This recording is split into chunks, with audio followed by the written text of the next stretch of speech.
In many ways, the Cadillac CT6 plug-in hybrid is the most interesting car the brand sells.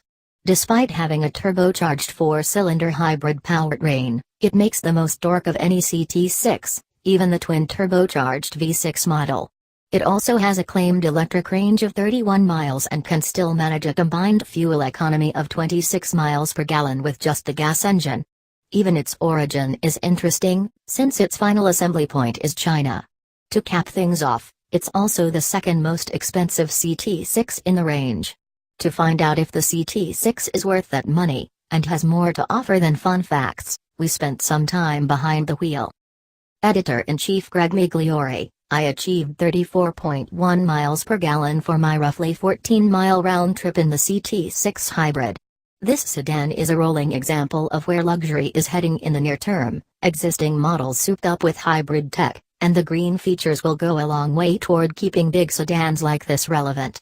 It's a smart play for Cadillac to add a product like this. Otherwise, it's a fairly standard-ish CT6, which is a solid car. The flashy head and taillights look great. The design is angled, creased and nicely proportioned. The interior is comfortable and roomy. It's a nice car. Cadillac invested a lot in the CT6, and it shows. Rumors have long swirled that the brand will add a larger flagship, though in this climate, that's hard to envision. For now, the CT6 does the job as Cadillac's standard bearer. Associate Editor Joel Stockstale, of all the different CT6 variants available, the CT6-v is the one I would pick for myself. Why? Because the hybrid powertrain finally delivers on the quiet, refined driving experience I want from a flagship luxury sedan. I was a bit surprised by this, too, since the gas engine under the hood is the 2.0-liter 4-cylinder used elsewhere, which isn't the smoothest thing in the world. But assist from the electric motor helps keep the 4-cylinder from having to wind up too much to move the big caddy, and when the gas engine does rev hard, it's well muffled by whatever insulation is in the car. Besides oil refinement, the power delivery is oil on ice slick. The blending of electric and gas power is seamless. There's no waiting on the turbo to spool up, and there's no loss of power at higher RPMs with the electric motor. They work in perfect harmony, providing excellent low-down grunt and solid upper-end power.